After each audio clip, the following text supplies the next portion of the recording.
So a few times a year I get a message from a buyer saying that they haven't received the item yet. Now in this video, I'm going to take you through a process and some steps that I use with buyers to calm them down if they need calming, to provide good customer service and almost always eventually find them their item.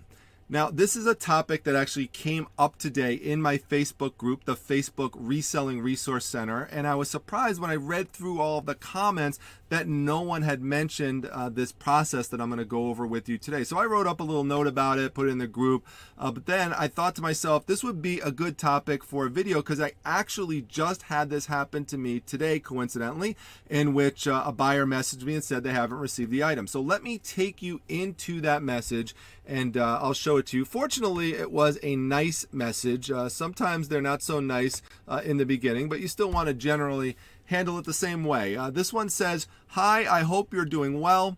I never received the package. Given the circumstances, do you think this is still in transit, or," he meant to say, "or is there a problem? Many thanks and stay safe." So the first thing you want to do when you get a message like this is you want to go over to the item page. So here it is. It's not a real expensive item. It's a $12.99 Star Wars book. Click on where it says View Orders and then go and click the tracking details, because what you want to find out is if the item was actually delivered. There are some times when you are going to get a message like this from a buyer and they're going to ask you for a refund right away. There are some instances when that happens in which it is a buyer scam. So the way you avoid that is, if it does say it was delivered, you need to know that eBay's policy on this is that that is not the seller's responsibility. They look at it as you did your job, you sent out the item, and it got delivered.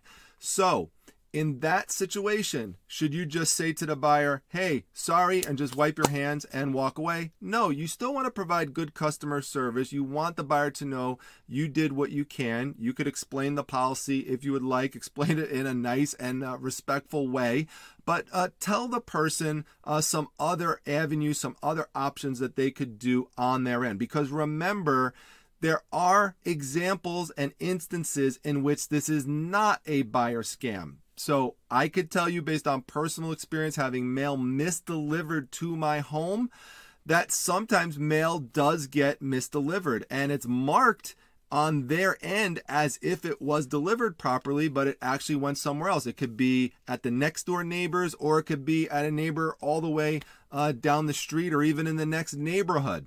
So there are also instances of porch theft. So a package could get stolen that way. Someone could steal something out of a mailbox. That's possible. Other examples of things that can happen involves a family member, someone who came into the home, taking the package and misplacing it, or taking it into their room or something, thinking it was theirs. You sometimes have people in a household that have the same name, and so things could get confused in that way. And so you need to remind the buyer to check into all of those things and look around. Ultimately, again, if it does say it was delivered, it's not your it's not your responsibility. And you could tell them, by the way, to contact eBay if they have additional questions. But at that point, you could, at that point, just walk away from it. Now, what if that's not the case? And that's not the case here. This item truly was not marked as delivered and it's missing in transit. Actually, before I take you to the tracking page, let me show you my page on how not to handle this situation, okay? You don't want to say this, okay? You don't want to say, "Hey, I did my part. I mailed it out. I can't control the USPS. So maybe contact them." That's not what you want to do. And unfortunately, I see that as a knee-jerk reaction of some sellers, and you want to avoid that. And there's a good reason why you want to avoid that, because that person right then and there, if they get mad at you at that initial response, they really could force the return. What you want to do in this situation is you want to try to buy yourself some time. So let's take a look. I will come back to how I responded, but let's go and take a look at the actual tracking for this item. So we're going to hit see full track history. So this is just, in your seller hub, you go to the item and then you go to view order details and then you just enlarge it like this. And you could see that I mailed this out on March 9th. Now the person contacted me on April 25th. So this person really has been very patient in waiting for the item. You could see here that it's just stuck. It just says it's in transit to the next facility. So we don't have a specific location where it is. Now, once in a while, it will actually say it's at a particular location. If you could find a particular location where it's located, what I have done in those instances, let's say it's a post office, you could track it down to, I actually will call the post office myself. Now, I'll let the buyer know that they could also go over to the post office and check if it happens to be near them, because sometimes that's the case. It's actually near the buyer. If it's far away from the buyer, not anywhere close, then obviously they can't do that. But I'll actually call over there. I'll ask to speak to a manager. I'll tell them about the package. And every once in a while, you will get lucky with that, in which they will actually find the package, sitting on some shelf somewhere or tucked underneath a desk. It just got lost. It just got, misplaced. And then it goes on its merry way. So that is something that does happen once in a while. But in this case, it just kind of looks like it's in package limbo. So let me tell you in this situation what I said to the buyer, and then I'll take you to the pages to show you exactly how you would do this yourself. So let me enlarge this for you as well. This is exactly what I wrote. I said, sorry about this. And that's important. You always want to start off with these messages as saying sorry. Now, sorry does not mean that you are taking personal responsibility for it. It's more saying it from an empathy perspective, that you understand that the person is upset and you feel badly about that. And you feel badly that they don't have their package. This person didn't do anything wrong either. I mean, he or she placed an order with you and they don't have their item that they want. So you want to try to empathize with that on some level. So now my next part of the process is to let the person know that I've been through this before. I'm an experienced seller. Now, if you're just starting off, you could just say, I've heard of this happening before. But either way, you're trying to relax the person, say, it has happened before. Unfortunately, it looks to be stuck in transit. So here's the next part. I just opened a case with USPS about the item. They're usually able to find it within 7 days. If not, the next step is to file for a formal mail search where they take extra measures to find it. If you get it, let me know, but I will try to keep an eye on it as well. So you want to make sure you're facilitating a good communication. This particular buyer was very happy with that message. You can see many thanks with 3 exclamation points. That's what you want. You want to buy some time, and we'll talk about why that's so important in just a moment when we go into eBay's policy on how they handle this if eventually that package never gets to the buyer. It's not good for sellers. Okay, so let's go over here. This is the important page, and I will link to it down below so you could bookmark it and always have it handy to go to. You want to go to the missing mail section on the USPS website. Now, the first thing they're going to tell you to do is check tracking, but we already did that. That's the first step. So the next thing that you want to do is you want to complete a help request form. That's the first step. You cannot go for a formal missing mail search request until 7 days have passed after you complete the help request form. So we're going to start the form right here. Now, I already started it on this particular case, as you saw in the message. So in this instance, what I need to do is I'm going to just put in a tracking number on some other item, just so, because I can't bring up the next page unless I do that. So what you're going to see here, they're going to say, okay, you're having an issue related to this tracking number. All right. So it's going to start right here, and there's going to be some information they're going to want you to put in here. So obviously you got the tracking number in here, and the parts in red are what they really need. I'm just going to pick pick out random things. So let's say it's an envelope. What was the style? The class of mail. So we'll just say it's first class. Oddly enough, which is really weird, they don't have media mail listed. So if you find that they don't have something, you just have to put something down. So I just put unknown, or, I don't know what to really say for media mail because they don't have it. Where was the item mailed from? So you're just going to put that it's in, residence location. Where was the mail supposed to be delivered?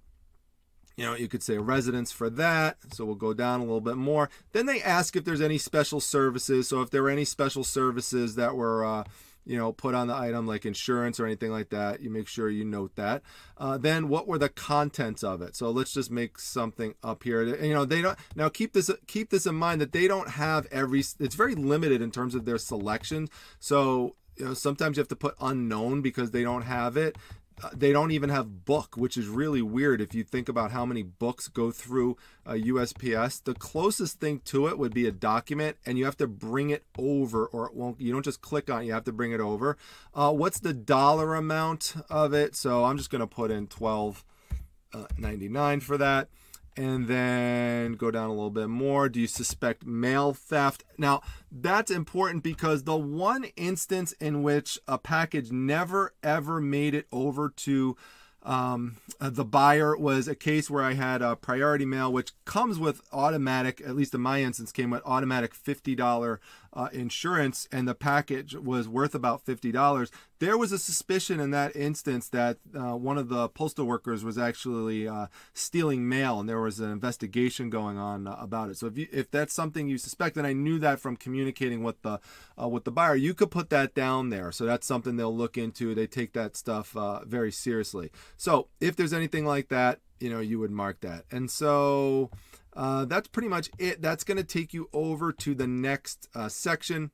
And it looks like, oh, I'm sorry. So for this part, if you didn't select any special services, they want you to put that there were none. So you just got to click that right over there. And then that should take us over to the next page. And so on the next page, they're going to want you to put in the sender's address, so your address, and then they're going to want the recipient's address. So just go grab all that information, put it in there. It will bring you to the next page, and then you submit it. They will then send you an email with information related to the claim. So you're going to get a unique identification number specific to the claim that you could always reference.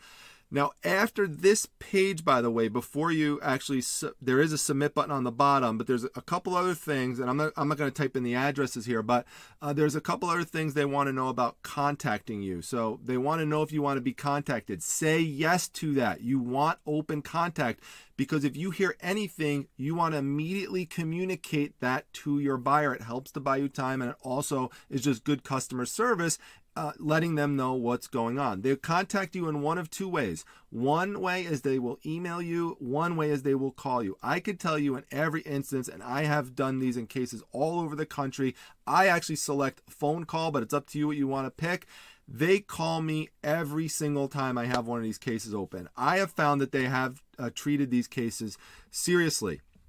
Now, in most instances, and it's the most ironic thing, in most instances, when I open up one of these claims, within a few days of opening it, they magically find the package. And they'll call me, say, hey, the package was found, it's on its way. Or the buyer contacts me and just tells me, hey, I got the package in the mail. Thank you very much. And they're super happy. And then they will usually leave you an feedback that says, hey, this guy was really communicative, or the seller was really communicative and really helped resolve an issue. And, they'll convey that often just to say that, communication was great. And that's one of the things that prospective buyers like to see, is they like to see that this is someone who's going to be communicative, because that's a big problem. If they have an issue with a seller and they feel that it can't get resolved, they want to avoid things like that. So seeing feedbacks like that do help. So that's important. Now, if 7 days goes by, and you want to make sure you're checking on this and keeping an eye on it, but if 7 days goes by and that package still hasn't been found, well, that's when you do need to go back and you need to, so we could put in the tracking number again here. And you could then go to the missing mail request section. So you're going to put different information in for that. I'm not going to take you through all of those forms. Sorry, that's the same. That's the same page I was just on, but it's we'll just go back one. Here it is, the submit a missing mail search request. So that's what you're going to want to put in there. They want some more details and stuff like that. So you just put in there what you can. Like they ask for pictures, so you could put a picture of the item. They're going to basically kick it up another notch. Think of this first step as like a preliminary investigation, and then once that's exhausted, they go to the more in-depth examination into trying to figure out where the item is.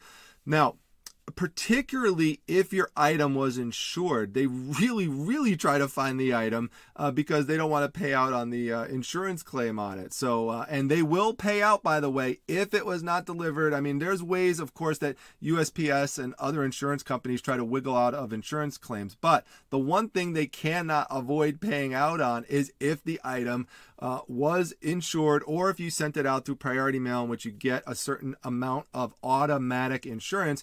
If it was never marked as delivered, then they lost it, and they will classify it as lost, and you will get a check, and it will come to you pretty quickly.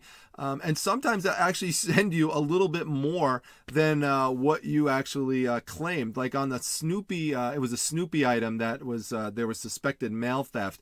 The price on it was like $45 or something like that, and they wound up sending me a check for like $52. So so it was weird. I kind of laughed. I said I actually made money on them losing the package. So now, last thing I want to tell you about, and this is important because the next question is going to be, and I know people will put this in the comments section as a question, is, okay, so great, you went through all this. You said you've had a lot of success with it. That's great. But what if I go through it? I go through all these steps, and at the end of the day, the post office cannot find the item. What happens then? Who's liable? Well, the answer to that all depends on whether or not you took out insurance on the item, because while eBay has the policy I mentioned that's in the favor of sellers if it shows as delivered, remember I always talk about there's a balance with eBay and their policies in which they have to balance out the concerns of buyers and the concerns of sellers. So they are not going to make the buyer pay for an item that was never marked as delivered. I mean, think about yourself as the buyer. Would you want to pay for an item that wasn't marked as delivered? Probably not. So eBay's policy is that if you insured the item, then you should go through the insurance. And so in that instance, it would be USPS's responsibility, but eBay is going to step out of the situation and you now have to deal with it with the carrier. Now, does that mean that you should go and insure all items, even things that are low value? No, because you're just wasting your money on that, because the vast majority of items that you send out are going to get delivered. And so in the rare instance that a low value item or maybe even a mid value item doesn't get delivered and you didn't have insurance on it, all those, this is how you have to rationalize it. Think all those times that you did not spend on the insurance pays for that one item and then some. Okay. Now, if you say, well, okay, well, that's fine, but what if it was a $300 item? What if it was a $500 item or more, or even a $100 item? That's not fair. Now I'm stuck with it and I have to pay for it. And the answer to that question is, for that type of item, you really do need to have insurance on it. So when you see me make these sales, hundreds of dollars and stuff like that, I am insuring those things. You have to insure those things. And that really did help me once when USPS crushed a box of an expensive multi-$100 item that I had. And I actually sent it out through a pirate ship, but it went still through USPS. I had insurance on it and they paid out on it. They paid out the full insurance on it. So that's why you have to do that. It's really important. In fact, if you want to go and look at eBay's policy on it, here it is. Help a buyer with an item they didn't receive. If a buyer doesn't receive their item, they are entitled to a refund unless you can provide tracking information showing that it was delivered. That's the balance right there. And if you want more detail about the policy, it discusses a little bit more, but that's basically how it is. So, you have to figure out yourself in terms of what dollar amount you want to put on it. Where would you feel not comfortable losing out if the item wasn't delivered and you didn't have insurance on it? Would it be $50? Would it be $100? Would it be $200? That's personal for everyone. It used to be $100 for me, but at this point, I've changed and I'm more moving towards like a $200 range for taking out insurance, knowing that I am taking a risk. And yes, if I take that risk as a seller, that's a business decision I'm making. And sometimes I might lose out on that. And I say I have to say that's the cost of doing business in that instance. And I'd have to evaluate and manage how often is that happening to me. And if I'm taking unsustainable losses because of that, then I have to lower the threshold of where I start taking out insurance. So fortunately, I have only had this happen a few times a year, and in almost all the instances except one, the package has been found. So I really haven't lost out on this significantly. Everyone has different personal experiences in this, of course. So, you've got to adjust and manage it as your situation sees fit. But this is why, by the way, I go back to one thing I said in the beginning. It is really important to try to buy time, because here's one of the worst situations that you do not want to have happen.